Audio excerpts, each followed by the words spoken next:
अभी थोड़ी देर पहले खबर आई कि राहुल गांधी जी को लोकसभा की सदस्यता से बर्खास्त कर दिया गया है। जिस तरह से उन्हें उस मानहानि केस में फंसाया गया,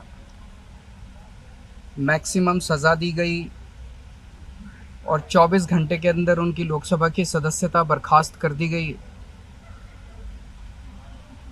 ये हमारे देश के लिए बहुत चिंता का विषय है। हम जुडिशरी का सम्मान करते हैं, लेकिन जो जजमेंट आया हम उसका समर्थन नहीं करते। जिस तरह से उनकी सदस्यता बर्खास्त की गई है,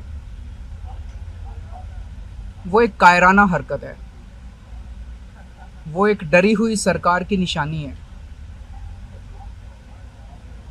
लेकिन देश के लिए पूरा आजकल देश के अंदर जो चल रहा है वो देश के लिए बहुत खतरनाक है। पूरे देश से ये एक ऐसा माहौल बनाना चाहते हैं कि देश में बस एक ही पार्टी बचे, वन नेशन वन पार्टी, और सारी पार्टियों को ख़त्म कर दिया जाए। ये एक ऐसा माहौल बनाना चाहते हैं कि एक ही नेता बचे, वन नेशन वन लीडर, बाकी सारे लीडर्स को ख़त्म कर दिया जाए। इसी को तो तानाशाही कहते हैं, इसी को तो डिक्टेटरशिप कहते हैं। पूरा देश ये देख रहा है। मैं देशवासियों से अपील करना चाहता हूँ कि ये भारत हम सबका है, ये भारत 130 करोड़ लोगों का है। हम सब ने मिलकर आज़ादी की लड़ाई लड़ी थी, हमारे पुरखों ने आज़ादी की लड़ाई लड़ी थी, आज़ाद भारत को आज़ाद कराने के लिए। लेकिन आज की जो सरकार है, प्रधानमंत्री नरेंद्र मोदी जी के नेतृत्व में, इस सरकार का स्वरूप अंग्रेजों की सरकार से भी बहुत ज्यादा खौफनाक और खतरनाक है। अब लोगों को सामने आना पड़ेगा, लोगों को सामने आके इसके खिलाफ लड़ाई लड़नी पड़ेगी। अगर हमने भारत को बचाना है तो 130 करोड़ लोगों को एक साथ इकट्ठे होके इस लड़ाई में शामिल होना पड़ेगा। सरकार किसी की बने, कल को सरकार चाहे इसकी बने चाहे उसकी बने, इस पार्टी की बने उस पार्टी की बने, वो ज़रूरी नहीं है। लेकिन जिस तरह से जनतंत्र के ऊपर हमला किया जा रहा है वो सही नहीं है।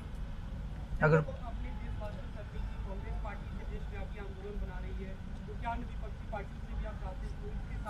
पार्टियां इंपॉर्टेंट नहीं है, मैंने कहा लोग इंपॉर्टेंट हैं। अभी अभी मैंने संसद के अंदर, विधानसभा के अंदर एक एग्जाम्पल दिया। एक ऑटो रिक्शा वाला मिला, ऑटो रिक्शा वाला मुझे कह रहा था, जी मुझे व्हाट्सएप मैसेज भेजने में डर लगता है। मैंने कहा क्यों? कहते हैं शायद गिरफ्तार ना कर लें।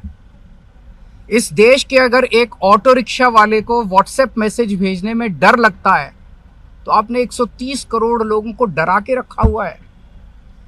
ऐसे देश कैसे चलेगा?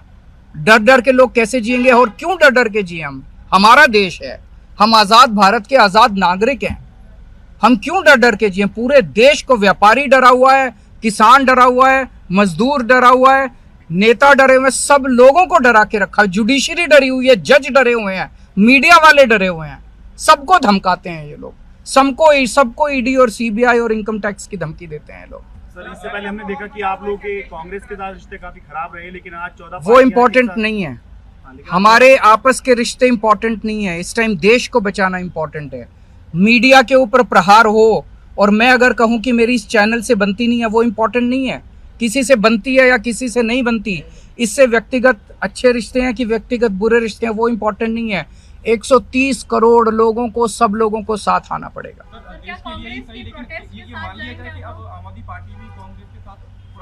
सारे लोगों को साथ आना पड़ेगा। ये लड़ाई राहुल गांधी की लड़ाई नहीं है, ये लड़ाई कांग्रेस की लड़ाई नहीं है, ये लड़ाई इस देश को बचाने की लड़ाई है। एक तानाशाह से, एक कम पढ़े लिखे व्यक्ति से, एक अहंकारी व्यक्ति से इस देश को बचाने की लड़ाई है। Thank you.